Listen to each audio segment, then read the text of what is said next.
ஆடல் என்ற சொல்லு விதிமான் கொள்கையின் விளங்கு அறிந்தாங்கு ஆடலும் 16வது அடியில இருக்கக்கூடிய முதல் சொல் ஆடலும். இந்த ஆடலுக்கு ஆடுதற்கு உண்டான செயல்பாடுகள் அப்படின்னு விளக்கம் கொடுத்ததோட நில்லாமல் அகக்கூத்தினுக்கும் புறக்கூத்தினுக்கும் உரியதாகிய ஆடல்கள் விளக்கினர். விளக்கிட்டு இந்த அகக்கூத்தினுக்கு உரிய ஆடலை மேற்கொள்ளுகின்ற பொழுது அவைகளுக்கு 3 விதமான கால் தொழில்கள் உண்டுன்னு வரையறை பண்றார் அடியார்க்கு நல்ல. அவை எதுனாக்க தேசிக்கு உரிய கால்களும், அதற்கு அப்புறம் வடுகிற்கு உரிய கால்களும், சிங்களத்திற்கு உரிய கால்களும் 3ஆ பிரிக்கிறது. பண்டைய காலத்துல தேசி, வடுகு, சிங்களம் என்கின்ற 3 விதமான நடன செயற்பாடுகள் இருந்தன. இப்ப தேசி என்று சொன்னால் ஒவ்வொரு மாவட்டம் தோறும் அல்லது ஆங்கிலத்துல சொல்லணும்னா ரீஜனல் ஃபார்ம் ஆஃப் டான்ஸ், அதுதான் தேசி. மார்க்கம் என்பதை பேசுகின்ற பொழுது 2 உரையாசிரியரும் ஒரே பொருள்ல தெளிவான இருக்கிறார். வடுகுன்னு ஒரு இடத்துல சொல்லிய பொழுது வடுகு என்பது மார்க்கத்தின் பெயரே. அடியார்க்கு நல்லா வேற ஒரு மேற்கோள் எடுத்து காண்பிக்கிறார். ஆகவே நாம இந்த இடத்துல மார்க்கம் அல்லது வடுகு என்பதை செவ்வியல் நடனமாக ஏற்றுக்கொள்வதற்கு இடம் இருக்கிறது. தேசி என்பது வட்டாரம் சார்ந்த நடனமாகவும் வடுகு என்பது செவ்வியல் நடனமாகவும் ஏற்றுக்கொள்ளலாம். அப்ப இந்த இரண்டினுக்கும் உரிய கால்கள் எவை எவை என்று ஏற்கனவே சொல்லி இருக்கேன். பஞ்ச மரபுல இந்த கால்களினுடைய பெயர்கள் கொடுக்கப்பட்டு அவைகள் எவ்வாறு செயற்படுத்தப்பட வேண்டும் என்கின்ற விளக்கங்களும் கொடுக்கப்பட்டிருக்கின்றன. அந்த நடன தொடர்புடைய அந்த பஞ்சமரபு எடுத்து பார்த்தோம் என்றால் அந்த தேசிக்கு உரிய கால்களாகிய 24 வடுகிற்கு உரிய கால்களாகிய 14 விளக்கப்பட்டிருக்கின்றன. அப்ப சிங்களத்துக்கு உரிய கால்களை பற்றி கேட்கின்ற பொழுது அடியார்க்கு நல்லார் என்ன சொல்லுகிறார்னா, சிங்களத்துக்கு என்கின்ற தனித்ததோர் கால் செய்கை இல்லை. வடுகில் இருக்கக்கூடிய காற்தொழிலையும் தேசியில் இருக்கக்கூடிய கால் தொழிலையும் தேவைப்பட்ட பொழுது எடுத்து ஒன்றாக கலந்து செயல்படும், அது சிங்களம்னு விளக்கம் கொடுக்கும் போது சொல்லுகிறார். சிங்களம் இருவகை நிலையினும் எய்தும் என்ற ஒரு நூற்பாவை காட்டுகிறார். இந்த நூற்பா எதிலிருந்து எடுத்தார்னு அவர் குறிப்பிடல. ஏனென்றால் நீங்க சிலப்பதிகாரம் போன்று இருக்கக்கூடிய பல நூல்களை உவே சாமிநாதையர் பதிப்பிக்கின்ற பொழுது ஒரு மேற்கோள் செய்திருப்பார். என்னவென்றால் எந்தெந்த மேற்கோள்கள் எந்தெந்த நூல்களிலிருந்து எடுக்கப்பட்டிருக்கின்றன என்று அந்த உரையாசிரியர்கள் கொடுத்தார்கள் என்றால் அப்படியே பதிப்பர். அந்த மேற்கோள்கள் உரையாசிரியர்கள் கொடுக்காத பொழுது தன் நினைவினுக்கும் தன் பயிற்சியினுக்கும் உண்டான பல நூல்களை பரிசோதித்து இந்த மேற்கோள் இந்த நூலில் இருந்து எடுத்தாடப்பட்டிருக்கின்றது என்ற குறிப்பும் தருவார். அவர் புலமைக்கும் அவர் தேடுதலுக்குமே கிடைக்காத ஒரு விளக்கத்தை என்ன சொல்லுவார்னாக்க, மேற்கோள் விளங்கா நூல் அகராதின்னு அந்த நூலை சொல்லாமல் அந்த மேற்கோளை எல்லாம் தொகுத்து சொல்லி விடுவார். இந்த மேற்கோள்களை எந்தெந்த நூல்களிலிருந்து ஆசிரிய பெருமக்கள் எடுத்தாண்டார்கள் என்பது புரியவில்லை என்று. இதிலிருந்து என்ன தெரிகிறதுனா, உவே சாமிநாதையர் காலத்திலேயே பல நூல்கள் அழிந்திருக்கின்றன என்ற ஒரு செய்தி. இந்த உரையாசிரியர்களாக விளங்கிய அடியார்க்கு நல்லாரும் அரும்பத உரையாசிரியர் காலங்களிலேயே பல நூல்கள் வழக்கொழிந்து போயின என்றதுதான் வருத்தமான செய்தி. ஆகவே ஆடல் என்பது அதற்கு உரிய கால்களான வடுகு என்கின்ற காலும் தேசி என்கின்ற காலும் சிங்களம் என்கின்ற கால்களும்னு சொல்லி இந்த ஆடலுக்கு உரியதாகிய உடல் வர்த்தனைகள் என்று சொல்லக்கூடிய 9 விதமான உடல் வர்த்தனைகளையும் விளக்கி சொல்லி இருக்கிறார். இவைகளுக்கு உண்டான விளக்கங்களை அந்தந்த நடன நூல்களிலே தமிழ் சார்ந்த நூல்களிலே தான் சென்று காண இயலும். ஒன்று. அடுத்து இப்ப அகக்கூத்துக்கு உண்டான ஆடல்கள் எதுன்னு கேட்ட பொழுது ஒரு இடத்துல குறிப்பு கொடுத்துட்டார். கந்தம் முதலா பிரபந்தம் ஈராக. இப்ப புறக்கூத்துக்கு விளக்கம் கொடுக்கணும் இல்லையா, இந்த இடத்துல கையாண்டு கொள்ளுகிறார் அந்த விளக்கத்தை. புறக்கூத்து என்பன பெருநடை, சாரியை, பிரம்மரி இவை முதலாயினவும் 11 ஆடலின் கூத்துக்களுமா. இதான் விளக்கம். இந்த பெருநடை என்பதை சில உரையாசிரியர்கள் தாண்டவம் என்கின்றதாக இருக்கலாம் என்று விளக்கம் தருகிறார்கள். அது பெருநடைன்னு பேரு.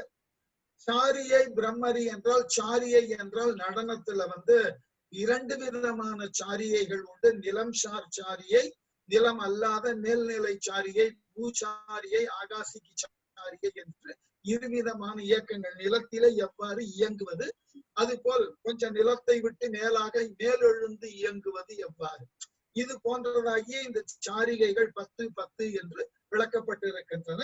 அதெல்லாம் பெரும்பாலும் நடன நூல்களிலே நடனம் கற்பவர்கள் மட்டுமே அறிந்து கொள்ளக்கூடிய தொழில் சார்ந்த நுட்பமான பகுதி. அடுத்தது பிரமரி என்றால் சுழலுதல். கதக் போன்று இருக்கக்கூடிய நடனங்கள்ல சுழன்று சுழன்று ஆடுதலுக்கு பேரு பிரம்மரின்னு பேரு. இதற்கும் கணக்குகள் உண்டு. இந்த பிரம்மரி போன்று இருக்கக்கூடிய செயல்பாடுகளை அகக்கூத்துகளிலே நிகழ்த்தக்கூடாது. ஆகவே இந்த பெருநடை, சாரியை, பிரம்மரி இவைகளோடு 11 ஆடலையும் இணைத்து இவைகளெல்லாம் புறக்கூத்திற்கு உரியன. இந்த புறக்கூத்திற்கு உரியனன்னு சொல்லியதோடு மட்டுமில்லாமல் இந்த 11 ஆடல்களுக்கும் முன்பகுதியிலேயே எத்துணை உறுப்புகளை கொண்டு இந்த 11 ஆடல்களும் நிகழ்த்த பெறும் குறிப்பை தந்திருக்கிறார். இதை நான் ஏற்கனவே சொல்லி இருக்கிறேன். கடலாடு காதை பகுதி பார்க்கின்ற பொழுது விரிவாக பார்க்கலாம் என்று. அடுத்து இந்த அகக்கூத்துக்களுக்கும் புறக்கூத்துகளுக்கும் உண்டானதை சொல்லிவிட்டு அடுத்த சொல்லுகிறார், பாடலும். ஆகவே இந்த இளங்கோவடிகளால் சுட்டப்படக்கூடிய பாடலுக்கு அடியார்க்கு நல்லார் தரக்கூடிய விளக்கம் 2 இடத்துல இருக்கும். இந்த பாடல் என்கின்ற ஒரு பகுதியில ஒரு குறிப்பிட்ட விளக்கத்தை வரையறை செய்வார். பின்னர் இசையாசிரியர் அமைதின்னு பின்னாடி படிக்க போறோம் இதே அரங்கேற்று காதை பகுதியில. அப்ப மேலும் இசை பற்றின ஒரு விரிவான குறிப்பை, இசை எவ்வாறு எழுப்பப்படுகிறது, இசையின் அது பரிணாமங்கள் எல்லாம் என்ன என்று அங்க விளக்குவார். இப்ப இங்க இசை என்பதுல பாடல் என்பதை மட்டும் எடுத்துக்கொள்கிறார்.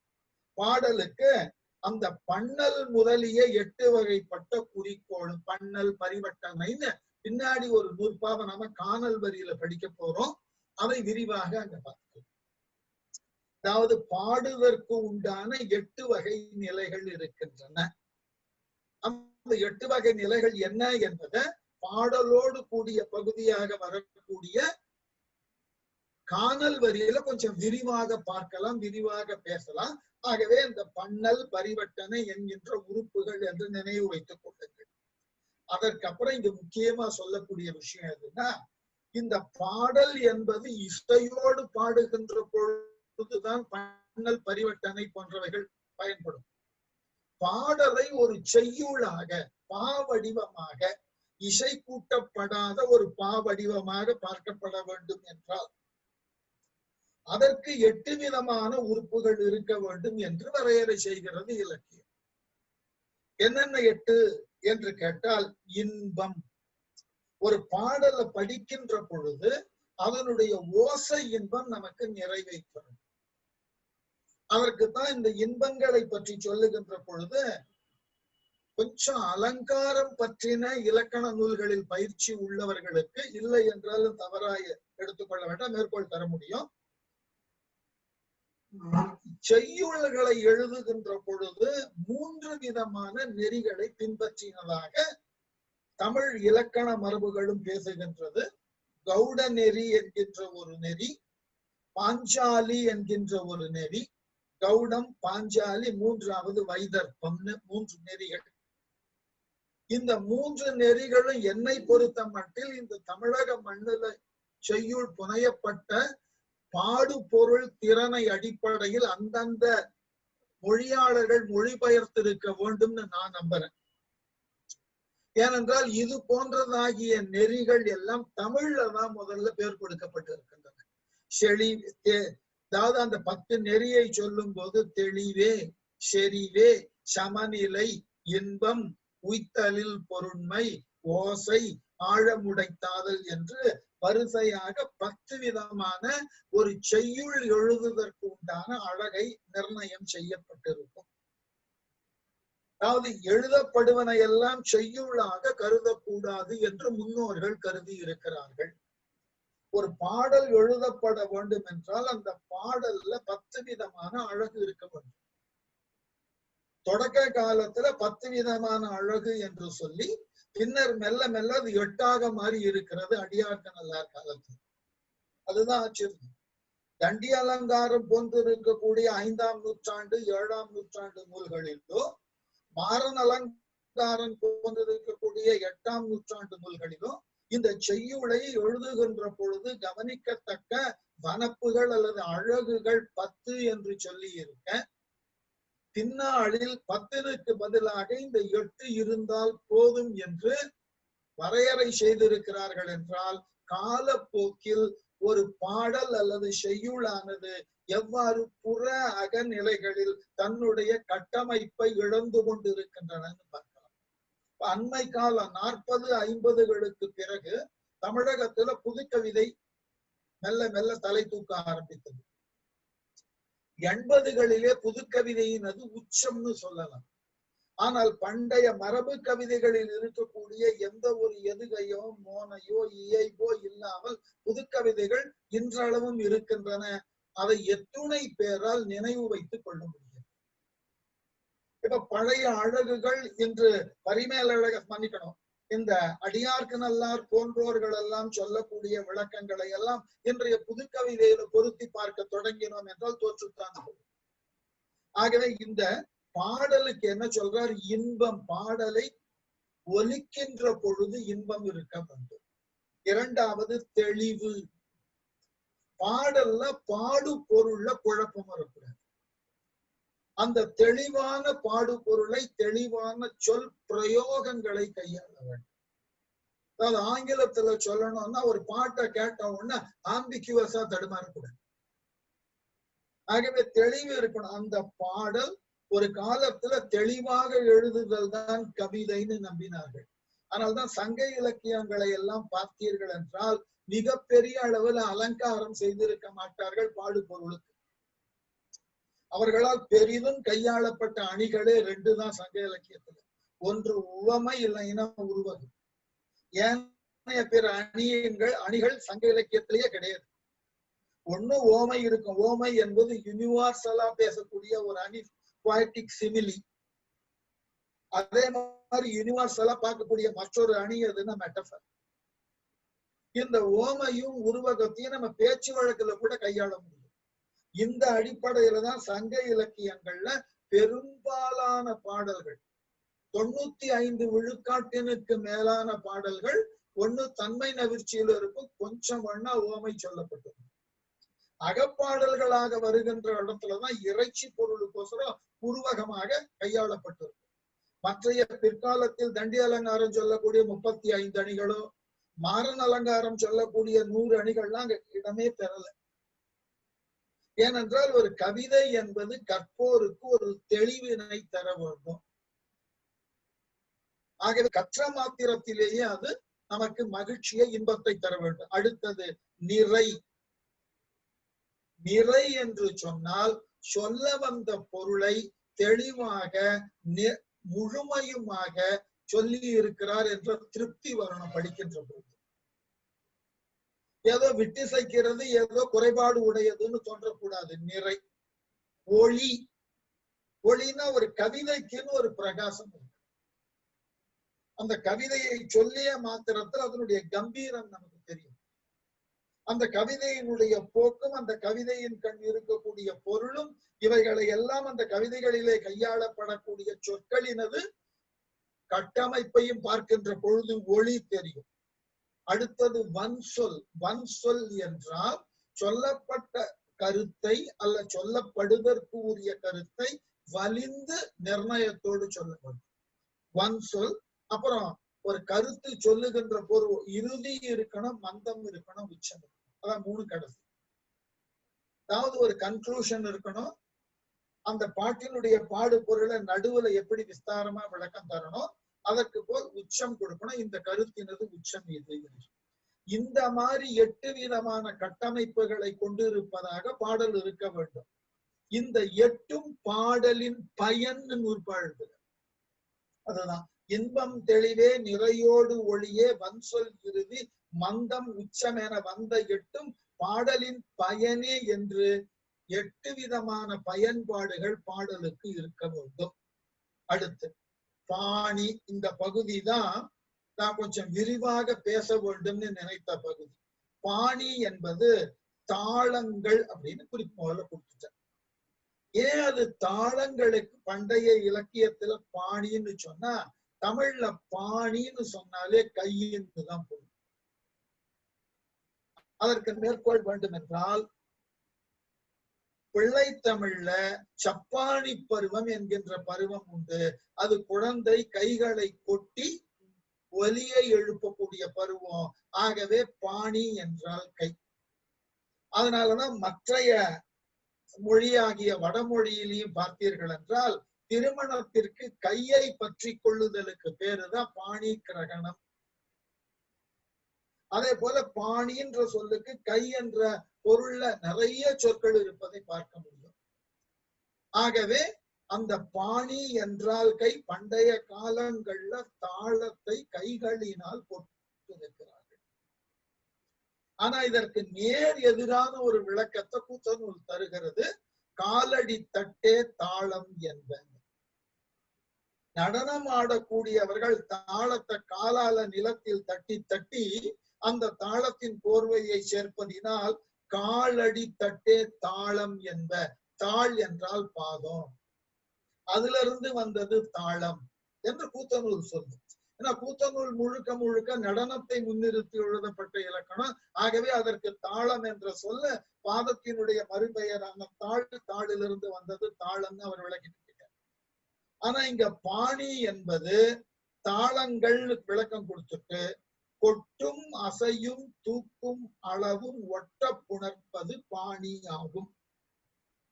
இந்த கொட்டு அசை தூக்கு அளவு என்பதையெல்லாம் தாளங்களுக்கு உண்டான வரையறுக்கப்பட்ட மாத்திரைகளின் அளவு. அரை, 1, 2, 4 என்கின்ற மாத்திரை அளவுகள். கொஞ்சம் ஞாபகம் வைத்துக் கொள்ளுங்கள். அளவுன்னு தமிழ்ல எங்கெல்லாம் கையாளப்படுகிறதோ அந்த அளவுன்ற சொல்லுக்கு 4ன்ற ஒரு பொருள் எடுத்துட்டு போயிடலாம். அதனாலதான் ஏற்கனவே நம்ம பார்த்து இருக்கிறோம், ஒரு பாடல்ல ஒரு வரியில 4 சொல் இருந்தது, 4 சீர் இருந்தன என்றால் அவை அளவோடு நேரடின்னு பார்த்தோம். பின்னாடி இந்த அளவுன்னு பார்க்கலாம். ஆகவே இந்த மாத்திரைகளினுடைய அளவுகளை கொண்டு இந்த கொட்டு அசை தூக்கு அளவு என்று ஒட்டப்புணர்ப்பது என்றால் இந்த அடிப்படையிலேயே ஒன்றோடு ஒன்று சேர்த்து அமைக்கப்படுவது பாணின்னு சொன்ன. இவை மாத்திரை பெயர்கள் விளக்கம் கொடுக்கிறார். அவை அரை மாத்திரை, கொட்டு அரை மாத்திரை. அதற்கு வடிவு ஆதி காலத்துல இந்த அளவுகளை குறியீடுகளாக எழுதி பயில வேண்டும் என்றால் அந்த குறியீடுகளையும் தருகிறார். அசை என்பது 1 மாத்திரை, அதற்கு வடிவு ஏ. தூக்கு என்பது 2 மாத்திரை, அதற்கு வடிவு உ. அளவு 3 மாத்திரை, அதற்கு வடிவு ஆயுதம்னு சொல்லியிருக்கார். ஆனா அந்த 3 புள்ளியா 4 பின்னாடி பஞ்சமரபு விவாதம் பண்ணுகிறது. ஆகவே அந்த அளவுன்றத 4ன்னு நான் முன்னாடியே விளக்கம் தந்தேன். இது பஞ்சமரபுல ஏற்பட்ட குழப்பம். ஆகவே இது 3ஆக 4ஆக கொள்ளப்பட வேண்டுமா என்று விவாதிக்கப்பட வேண்டும். அடுத்தது அதுக்கு விளக்கம் கொடுக்கிறார். என்னை ககரம் கொட்டே யகரம் அசையே உகரம் தூக்கே அளவே ஆயுதம் என்றார் ஆகலின். இந்த நூற்பாவும் எங்கிருந்து எடுக்கப்பட்டதுன்னு தெரியல. ஆகவே பண்டைய காலத்துல ஒன்று தெளிவு பண்ணி கொள்ளலாம். பாடல்களுக்கு உரிய தாளங்களை வகுக்கின்ற பொழுது அதற்கு ஒரு வரையறை செய்திருக்கிறார்கள். அந்த தாளங்களை குறிப்பிடுவதற்கு உரியதாகிய ஒரு கலைச்சொல் வடிவங்களாக குறியீடுகளை கையாண்டிருக்கிறார்கள். எப்போ 12ஆம் நூற்றாண்டுக்கு முன்பே. ஆனால் பஞ்சமரபுல தாளங்களினுடைய மாத்திரை அளவை சொல்லி அந்த மாத்திரை அளவுகளை எவ்வாறு குறிக்கப்பட வேண்டும், காக்கபாதம் என்றோ புலுதம் என்றோ இந்த சொற்களை கையாண்டு அவைகளை எவ்வாறு குறிக்கப்பட வேண்டும் என்கின்ற குறியீடுகளையும் அது தருகிறது. ஆகவே பஞ்சமரபின் காலம் 5ஆம் நூற்றாண்டுன்னா வழக்கில் இருந்ததான் எழுத முடியும். ஆகவே நம்ம முன்னோர்கள் இந்த இசை பற்றிய தாளம் பற்றிய செயல்பாடுகளை பதிவு செய்கின்ற பொழுது அவைகளுக்கு உண்டான குறியீடுகளாக இன்னைக்கு ஆங்கிலத்துல சொல்றோம் இல்லையா, நொட்டேஷன் என்று. இந்த காலம் பற்றின ஒரு வரையறுத்த நொட்டேஷனோ அல்லது இசையோடு சார்ந்துள்ள சுரம் பற்றின நொட்டேஷனோ அன்றைய வழக்கில் இருந்த இசைவாணர்களும் தாள விற்பனர்களும் பின்பற்றி இருந்திருக்கிறார்கள். அதுக்குதான் இந்த விளக்கம். இவ்வளவு நீண்ட விளக்கம் சொன்னதனுடைய காரணம் என்னன்னா, நாம் என்ன நினைத்து கொண்டிருக்கிறோம், இந்த குறியீடுகளை பற்றின செயல்பாடுகள் எல்லாம் ரொம்ப பிற்காலம் இல்ல, பண்டு தொட்டு வருகிறது, நடுவுல இழந்து. நடுவுல இவைகளை நாம் தொடர்ந்து கையாளாமல் இழந்திருக்கிறோம். ஆகவே இப்ப அண்மை காலத்துல நீங்கள்லாம் நான் சில பேரை அதற்கு உண்டான செயல்பாடுகளை செய்கிறேன் என்ற பொழுது மேடை கொடுத்து அவர்களை பேச சொன்னதும் உண்டு. 2-3 மிருதங்க வித்வான்கள் தங்களுடைய காலத்துல, இப்போ அண்மை காலத்துல நம்மோட வாழ்ந்து கொண்டிருக்கக்கூடியவர்கள் ஒரு சிலர் இந்த தாளங்களை குறிப்பிடுவதற்கு, இசையை குறிப்பிடுவதற்குண்டான நொட்டேஷன் போல தாளத்துக்கு நீங்க என்ன கோர்வையாக ஜதிகளை சொன்னாலும் அதை குறியீடுகளாக எழுத முடியும் என்கின்ற புதிய முயற்சியில அவர்கள் இறங்கி அது பற்றின நூல்களை எல்லாம் வெளியே கொண்டு வந்திருக்கிறார்கள். ஒரு சிலருக்கு நாம் சில கருத்தரங்குகள்ல வாய்ப்புகளும் கொடுத்து அங்கு அவர்கள் பேசியும் இருக்கிறார்கள். ஆனால் எல்லோரும் கவனிக்க தவறியது என்னவென்றால், இன்றைய சூழல்ல அவர்கள் தாளங்களை எவ்வாறு அணுகுகிறார்கள், அதற்கு உண்டான குறியீடுகளை எவ்வாறு இடுவது என்கின்ற அளவிலே புதிய ஒரு வரையறையை குறியீடுகளுக்கு உருவாக்கி இருக்கிறார்களே ஒழிய இது தொன்று தொட்டு வரக்கூடிய ஒன்று என்று காலமையிலே இருக்கக்கூடிய பல பழநூல்களில் உள்ள குறியீடுகளை இவர்கள் மறந்திருக்கிறார்கள். அதுதான் ஆச்சரியம். நான் மூவருடைய நூலை அண்மை காலத்துல பார்த்தேன். அதாவது மூவர் இது பற்றி கட்டுரைகளை தந்திருக்கிறார்கள். அது ஒருவர் நூலாகவே வெளியிட்டு விட்டார். மற்றைய இருவரினுடைய கட்டுரைகளை தொடர்ந்து வாசித்துக் கொண்டிருக்கிறேன். அவர்கள் பல கருத்தரங்குகளிலே தங்கள் கருத்துக்களை முன்வைத்து விளக்கம் தந்து கொண்டிருக்கிறார்கள். இந்த மூவரும் செய்ய தவறிய ஒரு செய்தி என்னவென்றால், பஞ்சமரபிலே சொல்லப்பட்டிருக்கக்கூடிய தாளம் பற்றின குறியீடுகளை பற்றின சிந்தனைகளை அவர்கள் கவனத்தில் கொள்ளவில்லை. அதுபோல் சிலப்பதிகாரத்துல அடியார்க்கு நல்லாராலும் அரும்பத உரையாசிரியராலும் காட்டப்படக்கூடிய தாளம் பற்றின குறியீடுகளை பற்றின ஒரு வரையறையை அவர்கள் மேற்கோளாக கூட எங்கும் காட்டவில்லை. இதுதான் சிக்கல். ஆகவே என்னாகிறது, நாம் ஏதாகிலும் புதுமை என்ற நோக்கிலே ஒன்றை செய்ய முற்படுகின்ற பொழுது இந்த புதுமைக்கு உண்டான முன்னோடிகள் யாரேனும் இதே துறையில் ஏதாகிலும் செய்திருக்கிறார்களான்னு தெரிந்து கொண்டால் அவர்கள் செய்ததிலிருந்து திருத்த முறை இன்றைய தேவைக்கு ஏற்றாற் போல சிலவற்றை மாற்றி நாம செயல்படுத்தலாம், தப்பே இல்லை. ஆனால் இது நம்முடையது, புதியது என்று நாம் சொல்லக்கூடிய நிலைக்கு வருகின்ற பொழுது இந்த துறையிலே நமக்கு முன்னோடிகளாக யாரேனும் ஓரிருவர் இது பற்றி சிந்தித்திருக்கிறார்களா என்று பார்க்க வேண்டும். உண்மை என்னவென்றால் பஞ்சமரபுல குறியீடுகள் கொடுக்கப்பட்டிருக்கு. குறியீடுகளினுடைய வரைபடங்களே கொடுக்கப்பட்டிருக்கின்றன பஞ்சமரபுல. அப்போ அந்த பஞ்சமரபுல கொடுக்கப்பட்டிருக்கக்கூடிய குறியீடுகள் மட்டுமல்ல, அதை விட நயமான செய்தி, 108 தாளங்களை பஞ்சமரபு பேசுகிறது. பார்வதி லோச்சனத்திலிருந்து தொடங்கி அந்த 108 தாளங்களுக்கும் உண்டான தாள குறிப்புகளை குறியீடுகளாகவே கொடுத்திருக்கின்றது பஞ்சமரபுல. அது தத்தகாரத்துல கூட சொல்லல. அந்த தாளங்கள் குறியீடுகளாகவே அதனுடைய மாத்திரை அளவு என்னன்னு குறியீடுகளாகவே கொடுக்கப்பட்டிருக்கிறது. இந்த குறியீடுகளை இன்றைய புதிய சிந்தனையாளர்கள் ஏன் மறந்தார்கள்னே தெரியல. ஒரு கால அந்த நூலை பற்றின அறிமுகம் அவர்களுக்கு இல்லையா, இல்ல அதில் சொல்லப்பட்டு இருக்கக்கூடியது இன்றைய நடைமுறைக்கு பொருந்தக்கூடிய அளவில் அதனை பொருத்தி பார்க்க அவர்கள் தவறினார்களா தெரியல. ஆகவேதான் இசை மற்றும் நடனம் மற்றும் தாளம் பற்றின செய்திகளை எல்லாம் உள்வாங்கி ஒரு புதிய நூலை எழுதுகின்ற பொழுது பழமையில இது பற்றின சிந்தனை எந்த அளவினுக்கு வளர்ந்து இருக்கிறது என்கின்ற குறிப்பை நிச்சயமாக பார்த்தாக வேண்டும். ஏனென்றால் ஏற்கனவே ஒவ்வொரு கால ஓட்டத்துல காலங்களுக்கு இடைவெளிகள் அதிகமாகி தொடர்பு இல்லாமல் இருக்கின்றன. தென்னக இசை வரலாறோ, தென்னக நாட்டிய வரலாறோ, தென்னக தாள வரலாறோ பல இடங்களிலே பிளவுபட்டு இருக்கின்றன. அவைகளை ஒரு ஆற்றொழுக்காக சங்கம் தொட்டு இன்று வரைன்னு ஒரு நேர் பார்வையில பார்க்கவே முடிவதில்லை. இந்த சிக்கல் நிறைய இருக்கு. இந்த சிக்கலை மேலும் சிக்கலாக்குவதற்கு இந்த நூல்கள் முன்வந்து விடக்கூடாது.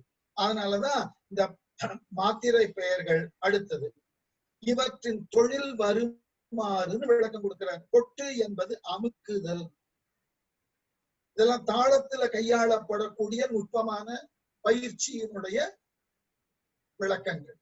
அசையாவது தாக்கி எழுதல், தூக்காவது தாக்கி தூக்குதல், அளவாவது தாக்கின ஓசை நேரே 3 மாத்திரை பெருமளவு வருதல் என கொள்க.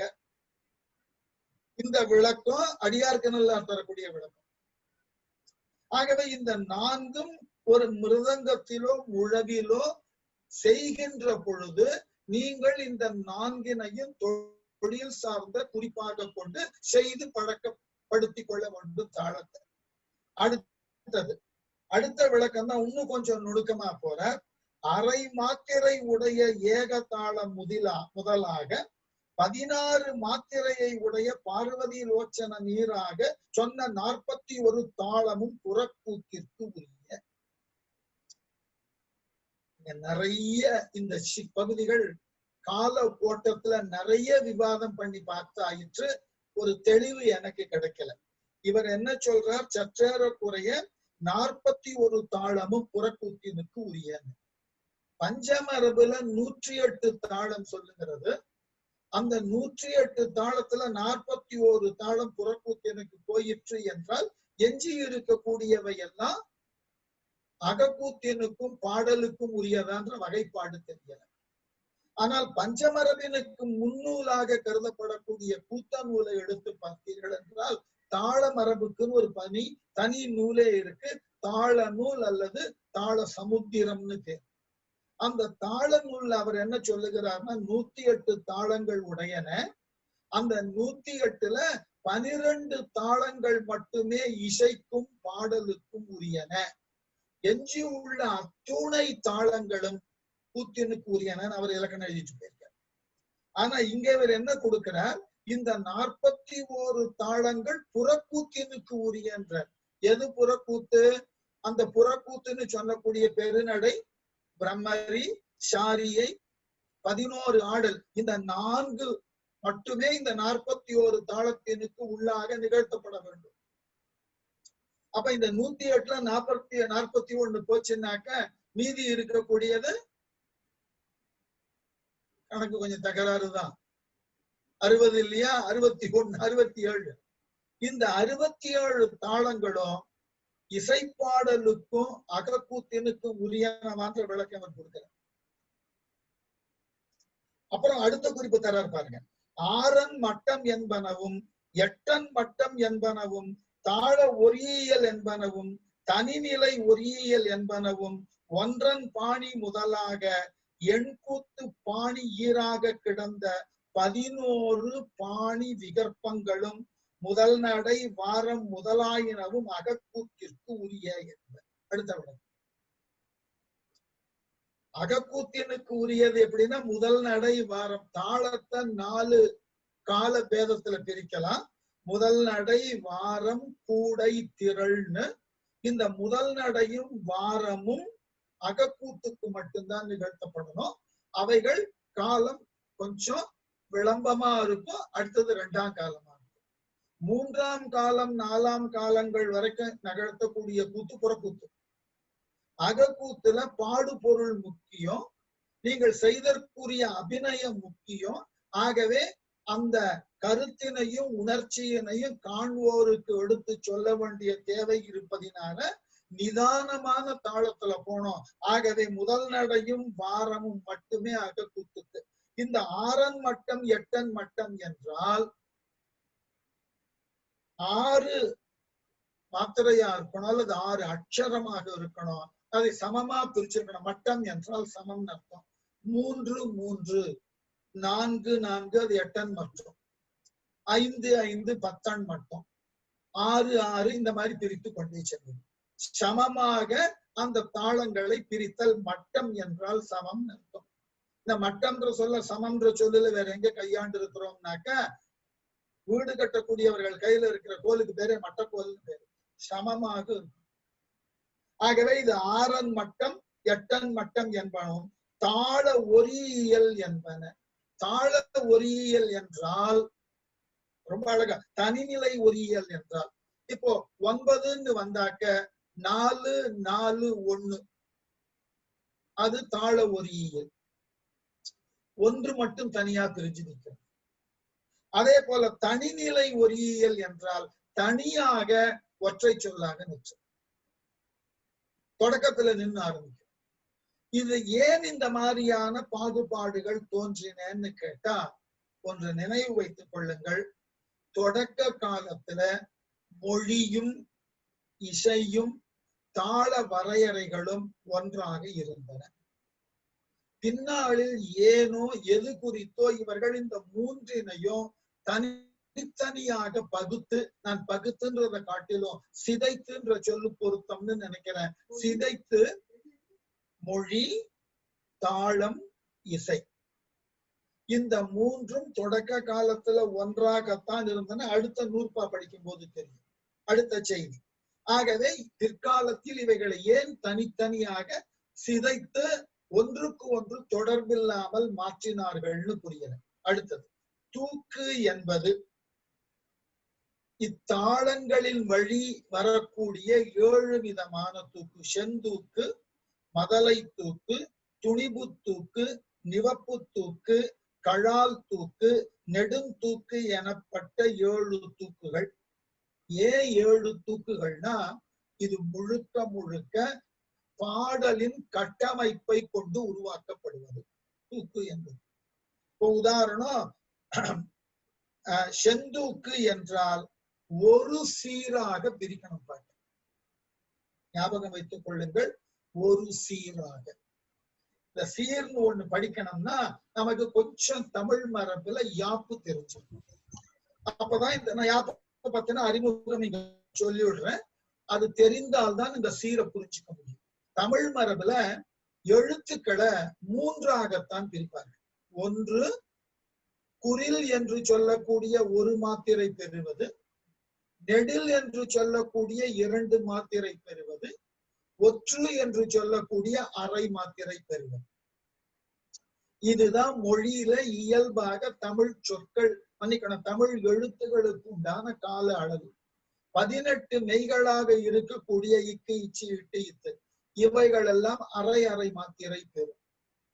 குறில் எழுத்துகளாக இருக்கக்கூடிய உயிராயினும் சரி, குறில் எழுத்துகளாக இருக்கக்கூடிய உயிர் மெய்களாயினும் சரி, ஆ என்கின்ற உயிர் அ இ உ ஏ ஓ 5 குறிலும், இவை மெய்யோடு சேர்ந்து உயிர் மெய்யாக வந்தாலும் க ச த இப்படி வந்தாலும் இவைகளினுடைய கால அளவு ஒரு மாத்திரை. உயிர் எழுத்து நெடில் 7, அந்த 7 நெடிலெழுத்தும் மெய்களோடு சேர்ந்து உயிர்மை நெடிலாக வருகின்ற பொழுது அவைகளினுடைய கால அளவு 2 மாத்திரை. அடுத்த கேள்வி கேட்கலாம், 3 மாத்திரை ஒலி வரக்கூடாதான்னு. வரலாம், ஆனால் அவைகளை ஒரு எழுத்தாக கொள்ளாதே என்ற தொல்காப்பியர். மூவு அளவு இசைத்தல் ஓர் எழுத்து இன்று. ஒரு எழுத்தா சொல்லணும்னா அரை மாத்திரையா இருக்கணும், ஒரு மாத்திரையா இருக்கணும். இல்லை என்றால் 2 மாத்திரை தான் ஒரு எழுத்தா நிற்கும் போது. 3 மாத்திரைன்னா அது அளபடை, அது ஓர் எழுத்து இல்லைன்னு எடுத்துட்ட. மூவு அளவு இசைத்தல் ஓர் எழுத்து இன்று. அப்ப நீட்டமா வேணும், என்ன பண்றோம், நாங்க இசைத்துறையில இருக்கணும், ஆலாபனை பண்ணும் போது ஒலிக்க வேண்டி இருக்கேன்னா தொல்காப்பியர் இலக்கணம் எழுதுறார். நீட்டம் வேண்டின் அவ்வளவு உடைய கூட்டி எழுதுதல் என்பனார் புலவர். எவ்வளவு நீளம் வேணும்னு அந்த ஒலியை நீங்க நீட்டிக்கிறீர்களோ அந்த ஒலியை நீட்டிக்கொண்டே போங்கள். அதற்கு பக்கத்துல 2 குறில் எழுத்து போட்டுக்கொண்டே போயிடும். ஆவ ஆலாபனை பண்ணோம் ஆன்னு சொல்லணும்னா முதல் ஆவுக்கு 2 மாத்திரை, அப்புறம் நீங்க சொல்லக்கூடிய எல்லா ஆகாரத்துக்கும் ஒவ்வொரு மாத்திரையா போட்டு போக வேண்டியது, ஆன்னு குறியீடா போட்டுக்கொண்டே போக வேண்டியது. இதுதான் அன்றைய மரபு. அதனால இந்த எழுத்துக்களை கொண்டுதான் என்ன செய்தார்கள், அசைகளை உருவாக்கினார். அசைன்னு சொன்னா எழுத்துக்கள் குறைஞ்சது 2 சேர்ந்துதான் ஒரு அசையை உருவாக்கும். ஓர் எழுத்தா அசையாக நிற்கணும்னா பாட்டோட இறுதியில தான் நிக்கணும். பாட்டுக்கு முதல்லையோ பாட்டுக்கு நடுவுலையோ ஓர் எழுத்து அசை நிற்க கூடாது. அப்ப குறைஞ்சபட்சம் 2 எழுத்து சேர்ந்துதான் ஒரு அசையை உருவாக்கும்.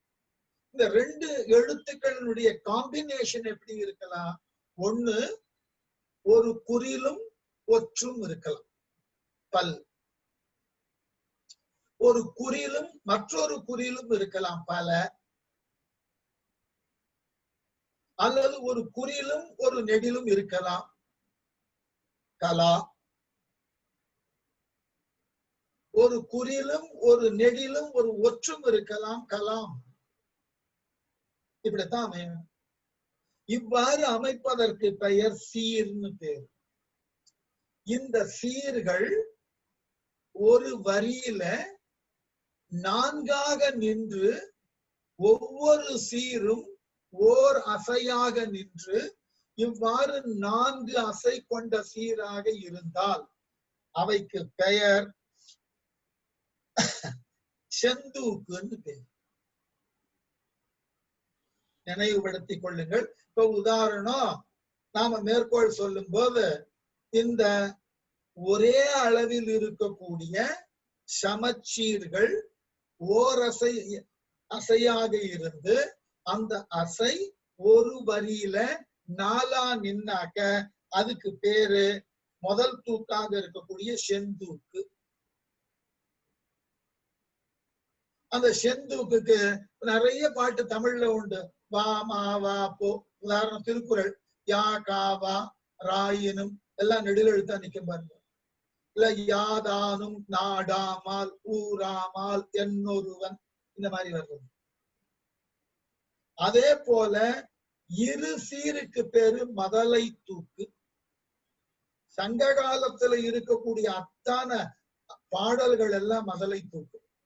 எந்த புறநானூற்று பாட்டையும் எடுத்து படிச்சு பாருங்க. ஒரு வரியில 4 சீர் இருந்தால் 2 சீரா தான் உங்களால சேர்க்க முடியும். ஒற்றை சீரா பிரிச்சு பாட்டவே சொல்ல முடியாது. எந்த புறநானூற்று பாட்டு, எந்த அகநானூறு, குறுந்தொகை, எந்த பாட்டை வேணாலும் எடுக்கலாம். எந்த உங்களுக்கு தெரிஞ்ச புறநானூற்று பாட்டு எது வேணாலும் எடுத்துக்கொள்ளுங்க. யாதும் ஊரே பாருங்க, யாதும் ஊரே யாவரும் கேளீர் தீதும் நன்றும் பிறர் தரவாரா. 2 சீரா தான் சொல்ல முடியும் உங்களுக்கு. எங்கேயாவது ஒற்றையா பிரிச்சு சொல்லி பாருங்க. ஆகவே இவ்வாறு வருவதற்கு பெயர், இரு சீர் இணை இணையாக வருவதற்கு பெயர் மதலை தூக்குன்னு பேர். 3 சீராக வருவதற்கு பெயர் துணிவுன்னு பேர். ஒரு வரியில 3 சீரா பேசுறது. 4 சீராக, நல்ல மேற்கோள், 4 சீருக்கு. சிலப்பதிகாரத்தினுடைய முதல் பாட்டு, ஞாயிறு போற்றுதும் திங்களை போற்றுதும் திங்களை போற்றுதும், ஒரு வரியில் 4 சீர் நிக்கிறது பாருங்க. இதுக்கு பேரு கோயில் தூக்குன்னு பேரு. 5 சீராக நின்றால் அதற்கு பெயர் நிவப்புன்னு பேரு. 6ஆக நின்றால் கழால்னு பேரு.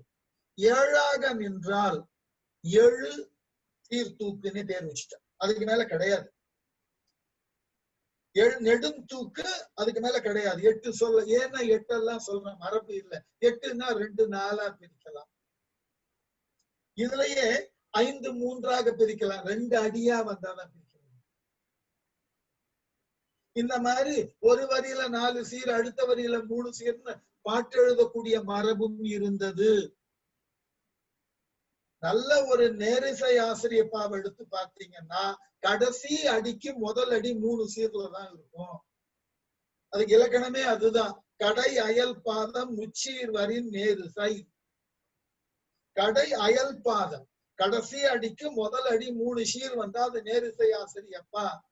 இடைப்பல குன்றின் இணைக்குழல் முதல் அடியும் கடைசி அடியும் 4 சீர்ல வந்து கோயில் தூக்குல வந்துட்டு நடுவுல இன்னொரு மாறி மாறி வந்தா இதுக்கு பேரு இணைக்குறள் ஆசிரியப்பான்னு பேரு. இலக்கணம் எழுதி இருக்கிறார்கள். வஞ்சிப்பாவை எடுத்தீங்கன்னா ஒரு அடியில 3 சீர் தான் வரும், எல்லாம் துணிப்பு தூக்காதான் இருக்கும். ஆகவே இதை எதற்காக சொல்லப்பட்டதுன்னா இது போன்றது ஆகிய சொற்களினுடைய கட்டமைப்பை கொண்டுதான் தாளத்தை உருவாக்கி இருக்கிறார்கள். இதுல இன்னும் நுணுக்கமாக சொல்லக்கூடிய பகுதிகள்லாம் உண்டு. எப்படின்னாக்க இப்ப நீங்க கோயில் தூக்குன்னா ஒரு அடியில 4 சொற்கள் இருக்கணும்னா 4 சொற்களும் ஒரே கட்டமைப்புல இருக்கணும். எப்படின்னா ஒரு குறில் நெடில் ஒரு குறில் நெடில் ஒரு குறில் நெடில் ஒரு குறில் நெடில் இருந்ததுனாக்க ஒரே விதமான ஒலியை கொடுக்கும். மாறாக 2 நெடில் 2 நெடில் 2 நெடில் 2 நெடில்னு போனா அவைகளினுடைய ஒலி வேற விதமா இருக்கும். இல்ல இரு குறில் சொல்லி பாருங்க, அதற்குடைய ஒலி வேற மாதிரி இருக்கும். இன்னும் நுணுக்கமாக போனோம்னா அவைகள் எல்லாம் வல்லெழுத்திலேயே அமைந்தது என்றால் ஒலி வேற மாதிரி இருக்கும். வெள்ளெழுத்தில் அமைந்தால் இடையின எழுத்தில் இந்த மாதிரி எல்லாம் வண்ணங்களை உருவாக்கினார்கள். அதனாலதான் வண்ணங்களை தாளத்தோடு பொருத்தி பார்க்கப்பட வேண்டிய ஆய்வுகள் வேண்டும்னு நான் அடிக்கடி சொல்லுவேன்.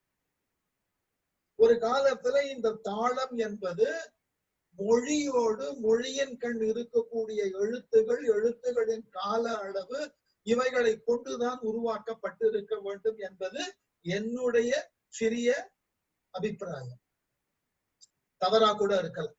ஏனென்றால் இதுகாரும் கிடைத்திருக்கக்கூடிய சிலம்பு போன்ற இலக்கிய விளக்கங்களை காணுகின்ற பொழுது இந்த முடிவினுக்கு வர வேண்டி இருக்கிறது. இவைகள் சரியா தவறான்ற விவாதத்துக்கே நான் போறதில்லை. இது சரி என்றால் உள்ள வரைக்கும் அந்த நோக்கில் ஆய்வு செய்வோம். தவறு என்றால் புதியன எதுன்னு சிந்திக்கணும். அவ்வளவுதான். யாரையும் ஒருவரையும் குற்றம் சொல்லி இந்த இலக்கியத்தினுக்கு வேற எந்த மாற்றி தேடணும்னு எண்ணமே இல்லை. இது நான் கூறிய கருத்து தவறாக இருந்தால் மாற்று வழியில புதிய கருத்து எதுன்னு சொல்ல வேணும், அவ்வளவுதான். இந்த கட்டமைப்பை தான் அவர்கள் பலகாலம் யோசித்திருக்கிறார்கள். ஒரு மொழி என்பது மொழியப்படுவதோடு மட்டும் இல்லாமல் அதனுடைய இசைத்தன்மையும் இசைக்கப்படுகின்ற பொழுது அதற்குண்டான கால அளவை தாளத்தினோடும் பொருத்தி மொழியே முடிவு செய்திருக்கிறது.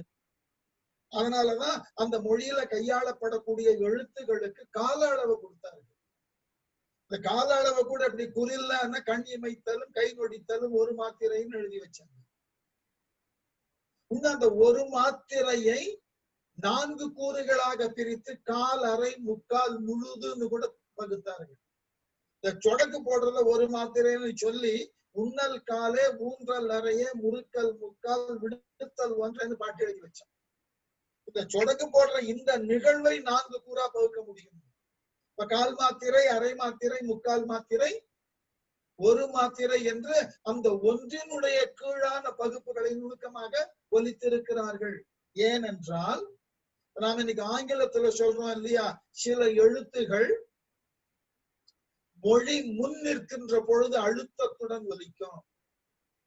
சில எழுத்துக்கள் மொழியின் இடையே வருகின்ற பொழுது பாதி ஒலியை தான் பெறும். சில எழுத்துக்கள் மொழியின் இறுதியில வருகின்ற பொழுது தன்னுடைய முழு ஒலிப்பை இழந்து போகும். உதாரணம் நல்ல மேற்கோள் எதுன்னா ஆங்கிலத்துல ஆர் என்கின்ற எழுத்து. சொல்லின் முன் சொல்லி பாருங்கள், ஆருக்கு அழுத்தம் கொடுக்கணும்.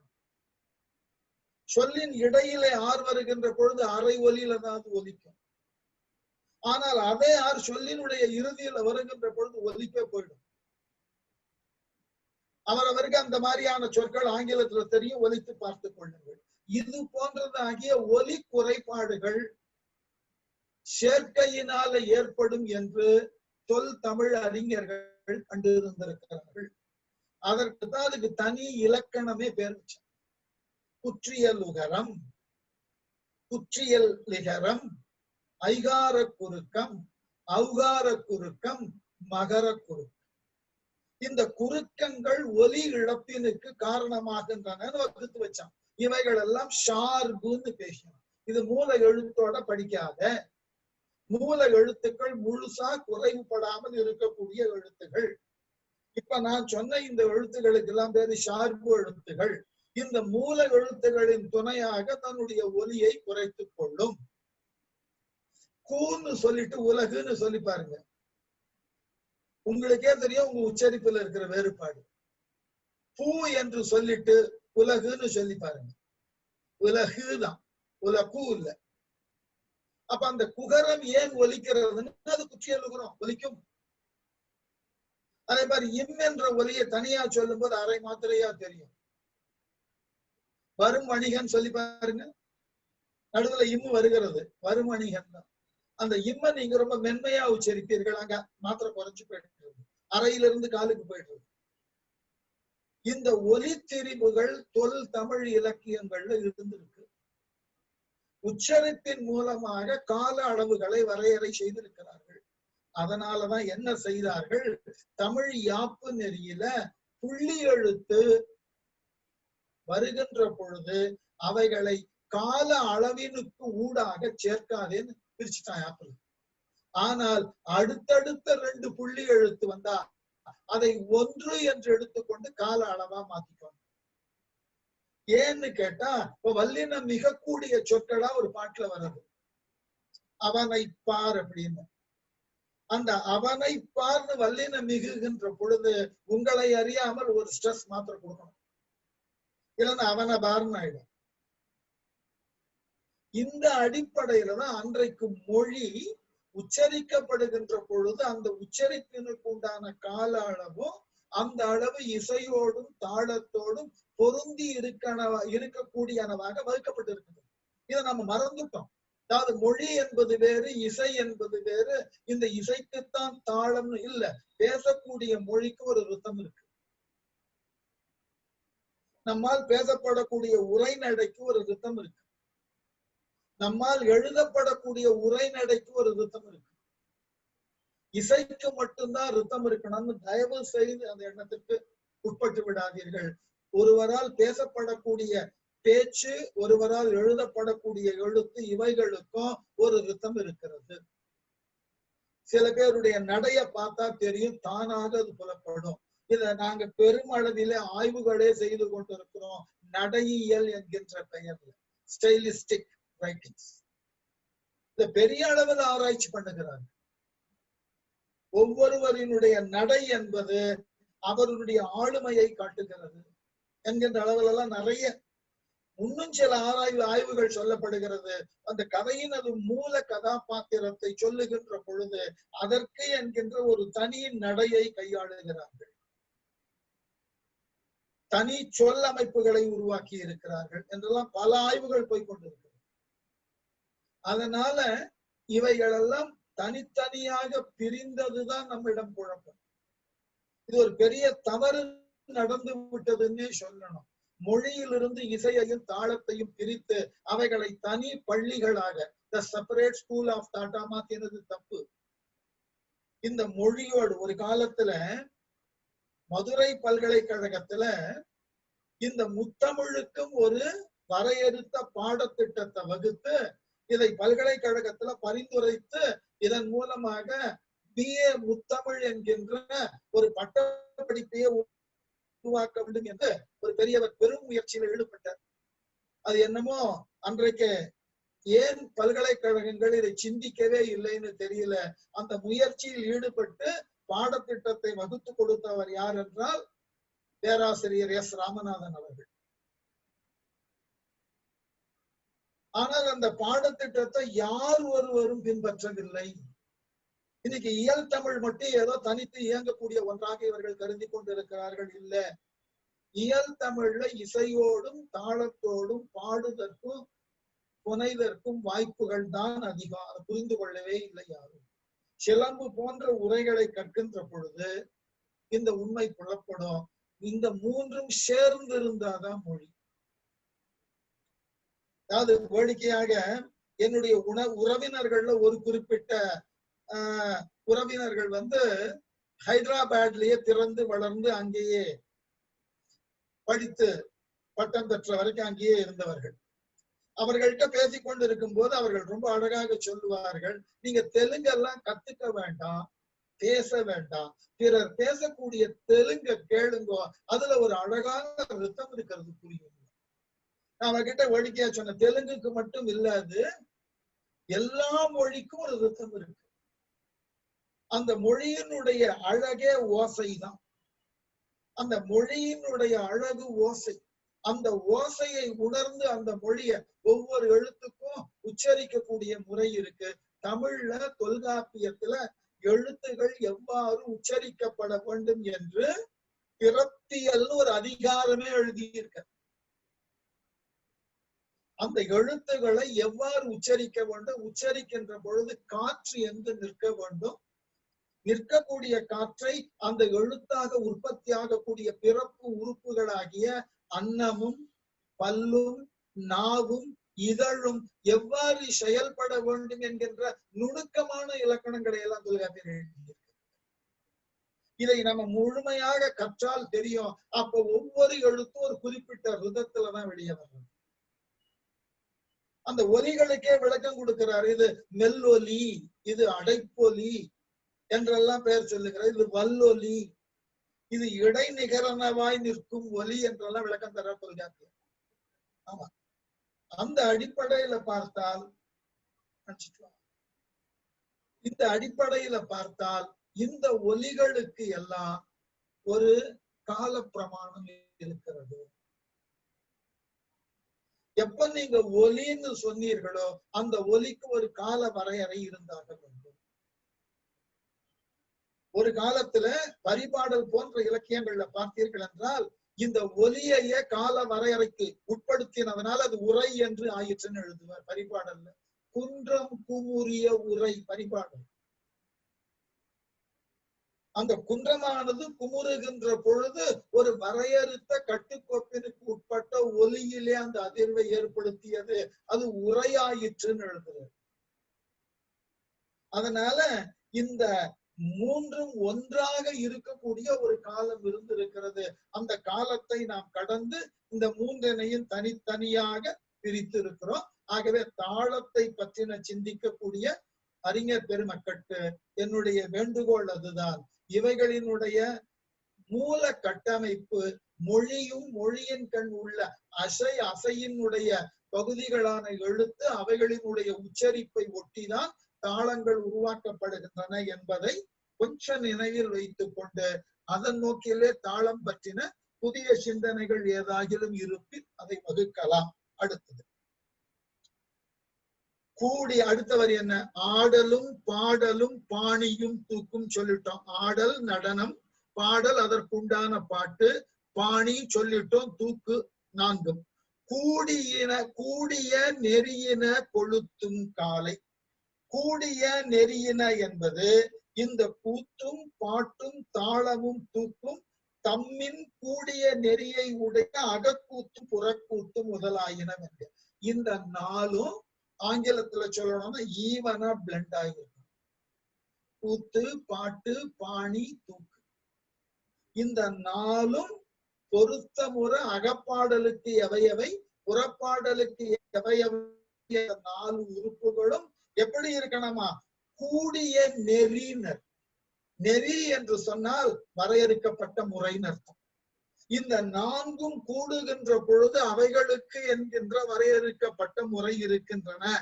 அந்த முறையோடு அவைகள் கூட்டப்பட வேண்டும். அப்பதான் அழகா. அதாவது நம்முடைய தென்னக இசையை பற்றி சொல்லுகின்ற பொழுதும் மேலை நாட்டு இசையை பற்றி சொல்லுகின்ற பொழுது ஒண்ணு சொல்லுகிறோம் பாருங்கள். தென்னக இசை என்பது மென்மை கருதியது மெலடி.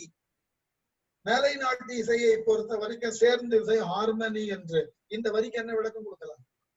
எடுத்துக்கொண்ட நடனம், நடனத்தினுடைய பாடுபொருள், அதற்குண்டான பாட்டு, அதற்குண்டான பாணி, அதற்கு உண்டான தூக்கு, ஒரு நெறியில் இவைகள் ஒன்றாக கூடி ஒத்திசைக்க வேண்டும். இது ஹார்மனின்னு சொல்லலாம் இல்லையா? ஏன் நம்ம கிட்ட ஹார்மனி இல்லைன்னு விவாதம் பண்றோம்? இந்த நான்கும் அதற்கு ஏற்றார் போன்ற நெறின்ற வார்த்தையை கையாள்றார் இளங்கோவடிகள். இவைகள் ஒன்று சேருவதற்கு ஒரு வரையறுத்த வாய்ப்புகள் இருக்கின்றன. அந்த வாய்ப்பினை கையாண்டு எனக்கு இதுக்கு உண்டான சொல் பொருளை தான் சொல்ல முடிகிறது.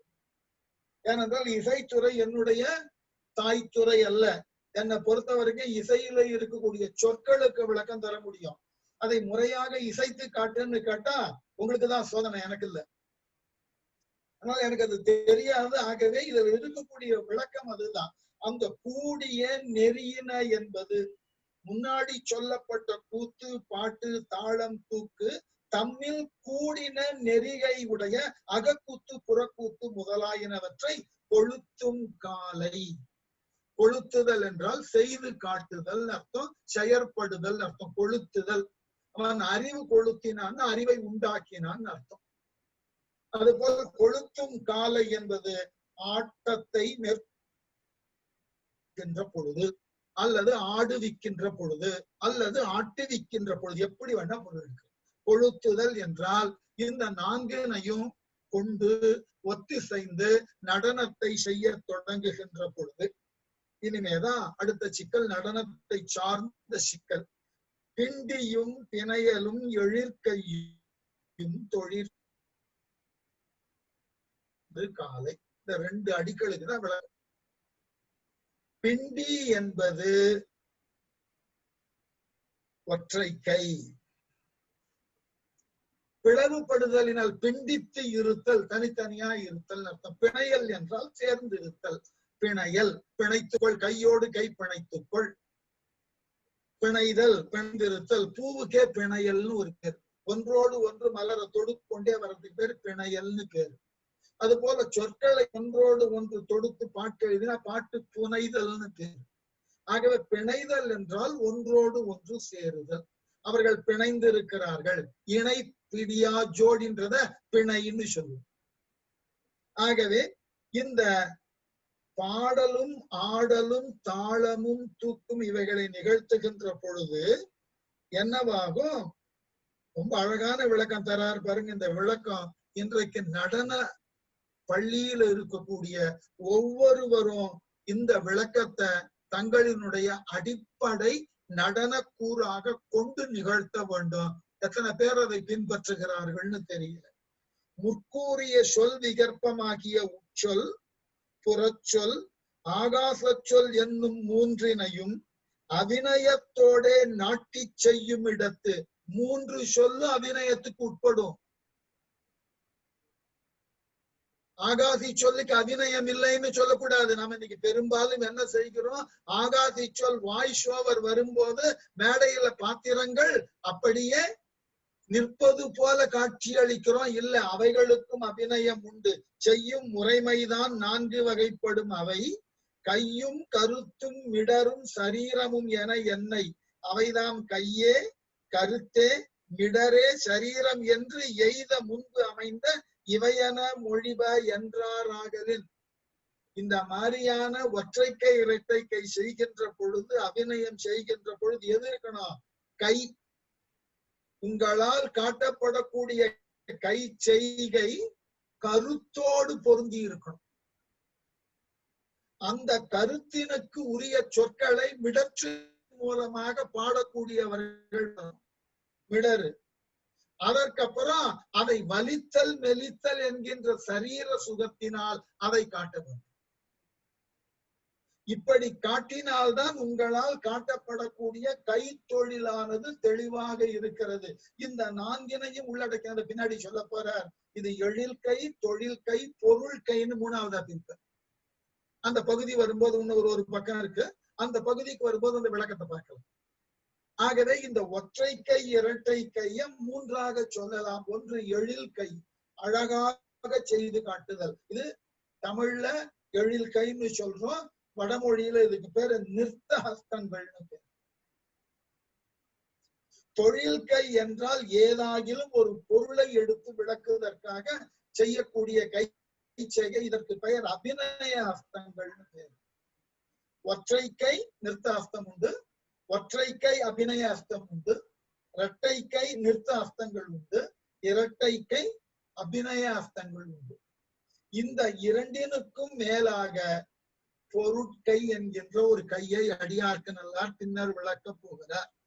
இந்த பரத கலையை இந்த அளவினுக்கு நுணுக்கமாக பார்த்திருக்கிறார்கள். அவற்றில்தான் கைதான் இருவகைப்படும். இணையா இணைக்கை, இணை கையும் என. இணையா இணை கைனா ஒற்றை கை, சேரவே சேராத கைகள் ஒற்றை கை. இணை கை என்றால் இணைந்தே வரக்கூடிய கைகள் இரட்டை கை நேரடியாக. இதுக்கப்புறம் தான் சிக்கல் ஆரம்பிக்கிறது. இது முழுக்க முழுக்க நடனத்தை சார்ந்து இருக்கிறவர்களுக்கே கூட கொஞ்சம் இடர்பாடான இடம். இந்த ஒற்றை கையை பின்னாளில் வந்த நூலார்னு சொல்றார். யாருன்னா பஞ்சமரபர். தொடக்க காலத்துல ஒற்றை கை என்கின்றது ஒரு தன்மைத்தாகத்தான் சொல்லப்பட்டது. கூத்த நூல் எடுத்து பார்த்தீங்கன்னா 333 ஒற்றை கை சொல்லப்பட்டிருக்கிறது.